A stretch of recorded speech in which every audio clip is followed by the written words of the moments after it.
적폐청산론의 정치보복론으로 맞대응하는 정치권의 공방이 국정감사에 그대로 이어지고 있습니다. 말 그대로 국정에 대해 감사하는 국회 대표 기능인 국정감사는 그동안 야당의 활동이 주목되는 무대였습니다. 때론 정책 대한 국정감사가 필요하다는 주장도 있었지만 아무래도 정부의 문제점을 드러내고 성토하는 야당의 역할이 주목받을 수밖에 없었습니다.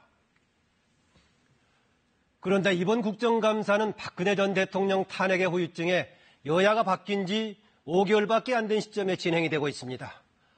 이전 정부의 적폐청산을 주장하는 여당과 출범 5개월의 문재인 정부를 성토하는 야당의 입장이 혼재돼 맞서는 무대가 되고 있습니다. 그러다 보니 국정감사가 중단되는 것도 있고 행정부에 대한 감사보다 여야 의원들 간의 고함과 맞대응이 주가 되기도 합니다. 국정 공방의 국정감사가 되고 있습니다. 법사위 헌법재판소 국정감사는 야당이 김희수 헌재 소장 대행의 자격 문제를 제기하면서 진행되지 못했습니다. 중차대한 당면 문제가 걸려있는 외교 안보 분야에 대한 국정감사에도 예상대로 정당 간의 입장 차이가 두드러졌습니다. 민주당 의원과 한국당 의원 상호 간의 거친 설전이 국정감사를 대신하기도 했습니다.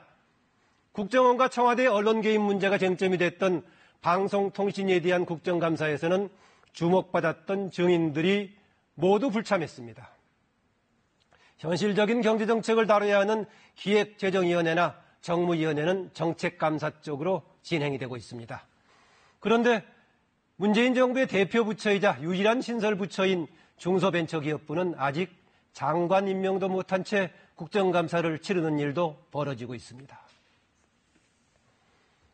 지난해 정기국회 때는 비선 실세 증인 채택 문제로 국정감사가 파행된 적이 있었죠. 그리고 국정농단 국정조사 탄핵 정국까지 이어졌습니다.